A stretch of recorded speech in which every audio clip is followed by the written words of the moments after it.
Hi, it's Lynn Pierce, and today I'd like to talk to you about Manifesting 101.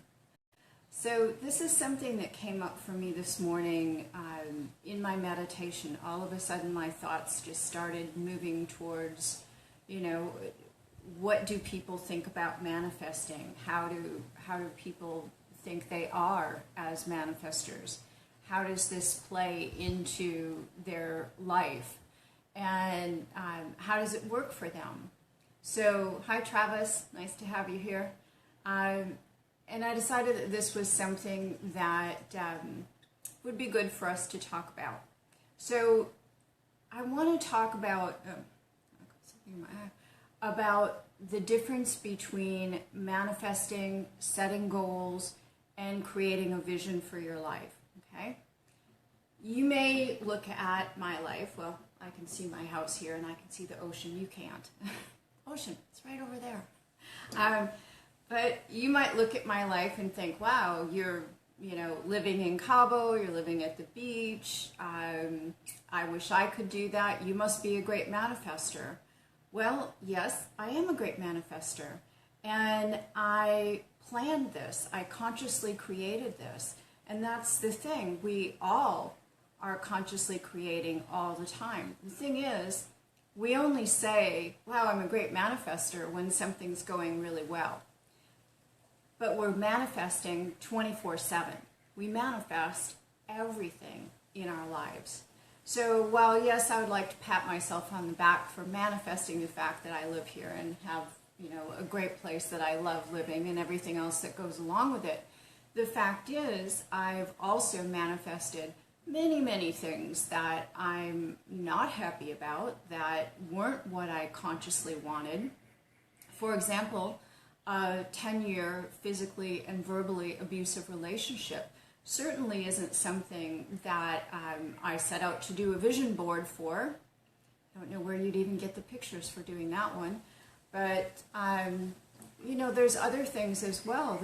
The fact is, we look at those things as happening to us, and we look at the good things as something that we've manifested.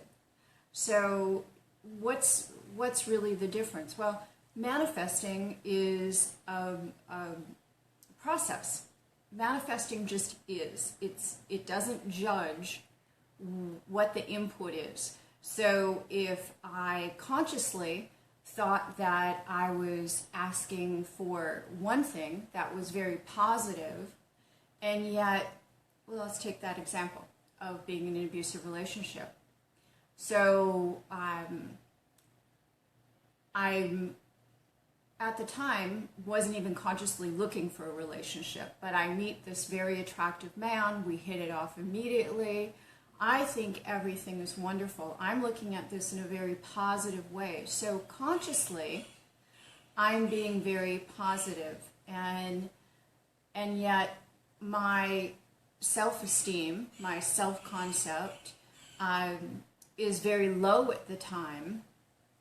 And so I don't see that what I'm really attracting is, let's say, a wolf in sheep's clothing. And just leave it at that. And what happens is I'm all excited about turning this into a long-term relationship, and I'm not seeing the signs. So I am manifesting exactly what I asked for. And at the same time, I'm not getting what I wanted. Do you understand the difference? So there's no judging in the manifestation process. If the input that I'm giving universal mind or my subconscious mind or God, whatever you want to call it, is I want this relationship, I want this relationship, I want to marry this guy, I want this to be permanent, then it's like, okay, that's what you want, that's what you want. There's no judgment saying, hold on a little bit, because this isn't really a good guy. Are you sure this is really what you want?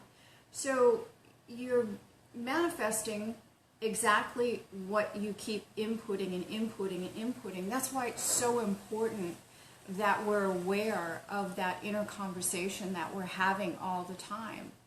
Because we're all manifesting all the time. It's just that, sometimes it's good things, sometimes it's bad things. So what happens is that we get into a place then of saying, well, I'm just not a very good manifester because I ask for things and I say affirmations and I read positive things and I tell myself all this positive stuff, and yet look at my life and this is what I'm manifesting. But the truth is that we're all great manifestors. The problem is just with the word manifesting. And I prefer to look at it in the bigger picture, which to me is creating a vision for your entire life and also having a really strong goal setting and achieving process that goes along with that to keep you on track. So that's probably the biggest thing. And think about what definition is it that you give to manifesting? What judgments do you put on manifesting? I think some people think about Tony Robbins, and years ago, they were publicizing the examples of more than one Tony Robbins student becoming such good manifestors that they not only won a big lottery once, they won it more than once. So then it's like, okay, here's your proof. You can win millions of dollars if you're really a great manifester. But the fact is, we're all great manifestors. It's just, are we great at manifesting congruently with what we say we want? And that's just getting good at the process of manifesting so that we're in alignment and on target more than we're off target, so that our life gets better and better and better through that whole process. I have some notes here that I keep looking down on my iPad because I made some notes this morning after my meditation. I didn't want to forget anything that I wanted to talk to you about. Okay.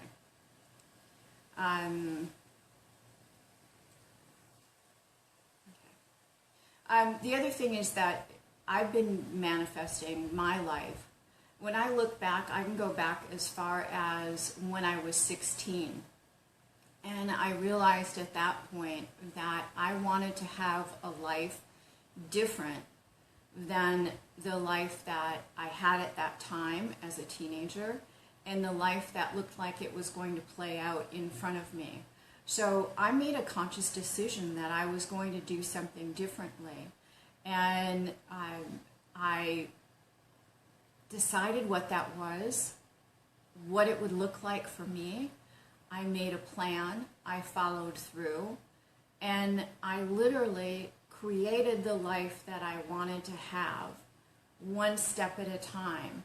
But the first decision that you want to make is, I want something more, or I want something else, or I want to make a change, or I want to change direction. Whatever it is that you want, it all starts with making that decision, and then it's just a matter of following through. And everything with manifesting comes down to the two voices, your conscious asking and verbalizing and, doing things like having affirmations, having things that you say to yourself or things that you've written out that you record and you listen to about what it is that you want to have in your life. Could be a vision board. Could be things you have pasted on walls around your house. Whatever the tools are that you use. And of course, I think having your personal manifesto is the first step in that, having those value statements that help you get clear on who you are, what's important to you. Those set the foundation for everything that you want to manifest in your life. So when you have those tools, it makes it easier to stay more on the positive side of the spectrum, and not, there's a bee on my table, and not so susceptible to the inner critic that will still try and pop up and go, who do you think you are? You don't deserve that. Remember that last time you tried to do this and how it turned out?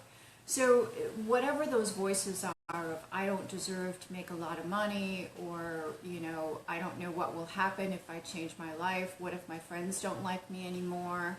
I don't know what this would look like if I changed everything in my life and then I became somebody else. Will I become a bad person?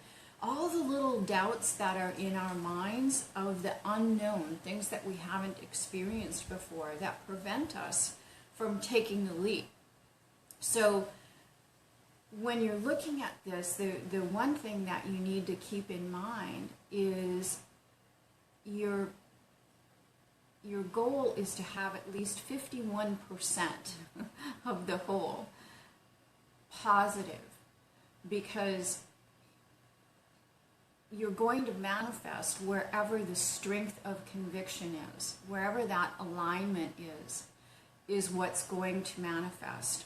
So if you're saying positive things, but the majority of your belief system and your habits and your thoughts are still on the negative side, then you're not going to manifest whatever that is. So it's really important that you get clear on exactly what it is that you want, so that you will be consciously creating from a point of alignment within yourself. And you know, when I started out, I had no idea that there was such a thing as manifesting. I'd never heard that before. I was a 16-year-old kid. And I didn't know anything about consciously creating. I just naturally knew that if I wanted things to change, then I needed to change. And the only person that was going to help me with that in my situation was me. So it was all on me to take on this job of becoming a different person than who I thought I would become as an adult if things continued on the way they were. Now we have so many tools at our disposal to make the changes that we want to make in our lives. And at the time, I was just doing things on instinct. And even back then, I remember in high school helping people with issues that they were going through. And then as an adult, when I went to work, helping friends and coworkers really create a vision for their life. I didn't say, hey, I can do this thing, come and let me help you. It's called creating a vision for your life. No, I just had people in my life that were struggling, and somehow I just knew how to structure things for them, to put things in place, to create a process that would allow them to move forward into who they wanted to become and what they wanted to do in their lives in a positive way. And so I've been doing this for over 40 years. And for some reason this morning it just dawned on me, you know, how do people really look at manifesting? Do they look at it as some magical, mysterious thing like in the movie The Secret? You know, it's really just being congruent within yourself, being in alignment with who you are and what you want, at least 51% of the time. And that comes with clarity. So I think we'll do another one of these little talks. And the next time we will talk about clarity. We'll talk about how you get clear, because that's the first thing that you need to have on your path, is getting clear about who you are and what you want in your life. First step to creating the vision for your life. So this is Lynn Pierce from agelesslifestyleafter50.com. Thanks for joining me today. Appreciate any likes, follows, whatever it is that you do on wherever it is that you're watching this from. So join me again soon. Until then, be ageless. Bye for now.